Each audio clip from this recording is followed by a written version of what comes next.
அன்பானவர்களே, அன்பு வணக்கங்கள். இறந்தவர் தன்னுடைய இறப்பிற்கு பின்பு என்னென்ன நிகழ்ச்சிகள், நிகழ்வுகள், சம்பவங்கள் நடந்தது என்பதை உங்களுக்கு விரிவாக விளக்கமாக எடுத்து கூறுகிறார். எங்க குடும்பத்தில் ஒருத்தர் இறந்து போயிட்டாரு. அது தாயா இருக்கலாம், தகப்பனா இருக்கலாம், கணவனா இருக்கலாம், மனைவியா இருக்கலாம்னு நீங்க நினைக்கலாம் இல்லையா? யாரோ இறந்தவர்.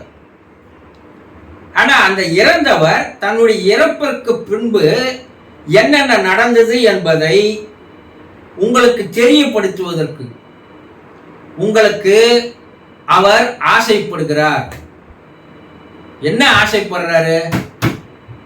அவர் அங்க என்னென்ன நடந்தது என்பதை உங்களுக்கு விலாவரியா சொல்றார். எப்படி இறந்தவர்களுடைய ஆன்மா என்னென்ன இறப்பதற்கு பிற்பாடு என்னென்ன நிகழ்வுகளை அது சந்திக்கிறது, அங்க என்ன நடந்தது அந்த இறந்தவர் கூறுகிறார். என்ன கூறுறாருன்னா,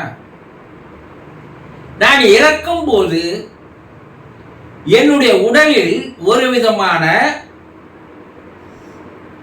சக்திகளானது எல்லாம் ஒன்று சேர்ந்து என்னுடைய தலை உச்சி வழியாக வெளியேறியது.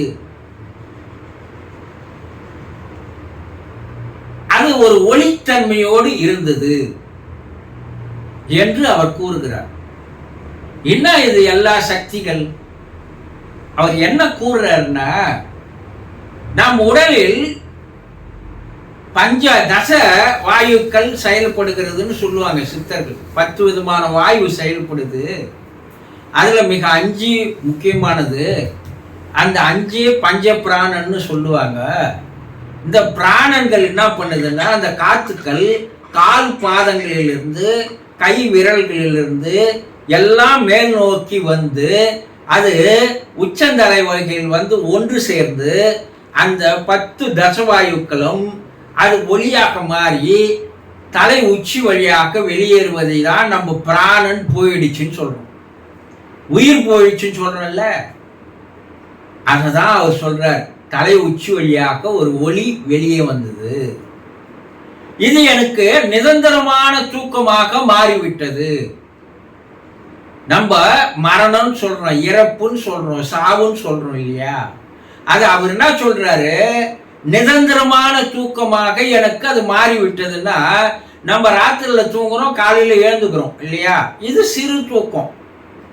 அது நிரந்தர தூக்கம். சாவி என்பது நிரந்தர தூக்கம். அதான் அவர் சொல்றாரு, எனக்கு இது நிரந்தரமான தூக்கமாக மாறிவிட்டது.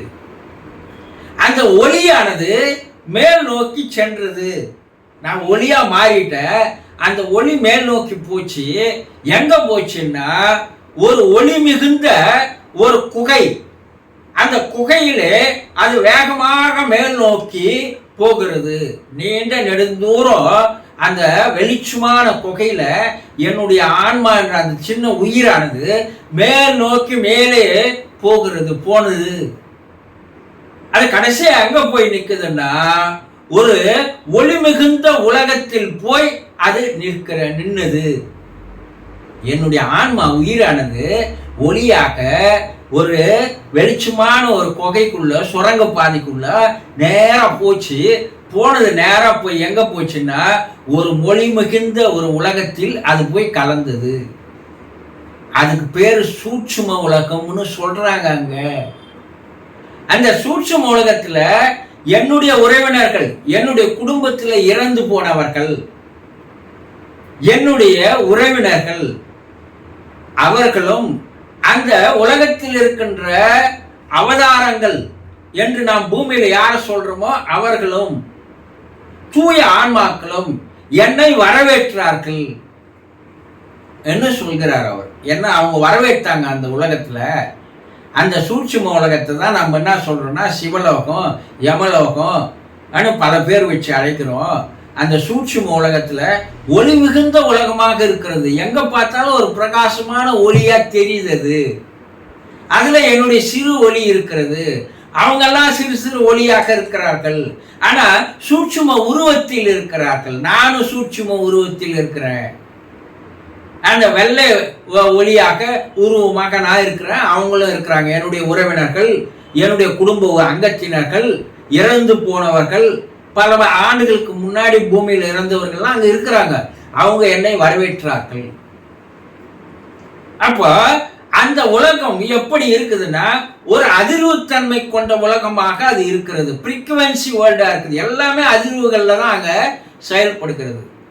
என்ன ஒரு ஆச்சரியம்னா அங்க இருப்பவர்களுக்கு பசி எடுக்கல, தாகம் எடுக்கல, தூக்கம் வரல, உறக்கம் இல்லை. மற்றபடி அவர்கள் பேசுகிறார்கள், பார்க்கிறார்கள், கேட்கிறார்கள் என்று அந்த இறந்து போன உங்க குடும்பத்தில் இறந்து போன அந்த ஆன்மா உங்களுக்கு ஒரு கதையாக அது சொல்கிறது. அந்த நம்ம அதெல்லாம் கேட்க போறது இல்லை, தெரிய போறது இல்லை. ஆனா நீங்க அதை தெரிஞ்சுக்கணும்னு அந்த ஆன்மா சொல்கிறது. சரி, அந்த உலகத்துல அங்கேயே வாழணுமா அப்படின்னா இல்ல. நம்ம பூமியில் வாழ்ந்த வாழ்க்கைக்கு தகுந்தார் போல அங்கே பிரிக்கப்படுகிறது. என்ன பிரிக்கப்படுகிறதுனா இங்க நாம எந்த அளவுக்கு ஒரு புனித தன்மையோடு, ஒரு மனசாட்சிக்கு பயந்து, ஒரு புண்ணியங்களையே சேர்த்து, எந்த உயிருக்கும் தீங்கு செய்யாத, யார் மனசும் புண்படுத்தாத, எந்த அளவுக்கு நாம் யோகியனாக நாம் வாழ்ந்து இருக்கிறோமோ அந்த நிலை அங்க இருக்கும்போது, அந்த நிலையோடு நாம் போகும்போது நமக்கு ஒளி உலகத்திலே அனுப்பப்படுகிறார்கள். அதுதான் நீங்க சொர்க்கம்னு சொல்றீங்க பூமியில. அதாவது ஒளி உலகத்திற்கு அனுப்பப்படுகிறார்கள். இல்லை, இங்க வாழும்போது தரிக்கட்ட வாழ்க்கையை வாழ்ந்து எல்லாரும் மனசையும் சாகடிச்சு எல்லாரையும் ஏமாத்தி எல்லா பாவங்களையும் சேர்த்து கொண்டவர்களை இருள் உலகிற்கு அனுப்புகிறார்கள். அங்க சில காலங்கள் அவர்களுடைய கணக்கு விதிப்படி, கர்மா விதிப்படி அந்த வாழ்க்கையானது அங்கே இருக்கிறது. ஆனா அந்த வாழ்க்கை நிரந்தரமானது அல்ல. ஒரு காலகட்டங்கள் வரைக்கும் அங்க நாங்க வாழறோம். அதுக்கப்பால் அந்த வாழ்க்கை முடிந்து எங்களுக்கு மறுபடியும் எங்களுடைய ஆசை, போன பிரிவில் நான் ஏதாவது ஆசைப்பட்டிருப்பேன் இல்லையா, நான் பெரிய பாடகன் ஆகணும், நான் பணக்காரன் ஆகணும், நான் பெரிய படிப்பு படிக்கணும், இது போல பல ஆசைகள் இருக்கும். அந்த ஆசைகளினுடைய தூண்டுதலின் காரணமாக இறைநிலையானது எங்களை அங்க இருக்கிறவங்கள மறுபடியும் பூமிக்கு அனுப்புகிறது. அப்ப அனுப்ப சொல்லும் போது அந்த இறைநிலை என்ன சொல்லுதுன்னா, அப்பா போன பிறப்புல நீ வாழ்ந்த வாழ்க்கை சரியா அமையல, சரியா இல்லை, நீ சரியா எதையும் தெரிஞ்சுக்கல, நீ சரியா உன்னுடைய தன்மையை புரிஞ்சிக்கல, அதனால நான் மறுபடியும் உனக்கு ஒரு பிறப்பு தரேன்.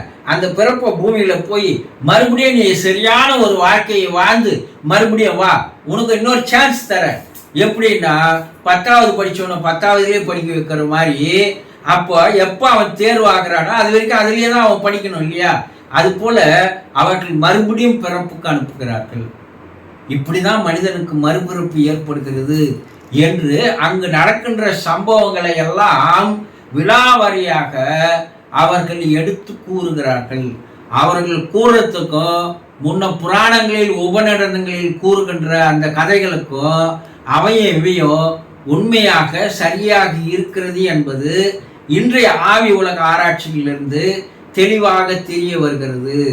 இவையெல்லாம் உங்களுக்காக அவர்கள் எடுத்து கூறுகின்ற ஒரு நிகழ்வுகள் என்பதை புரிந்து கொள்ளுங்கள். சந்தோஷம்.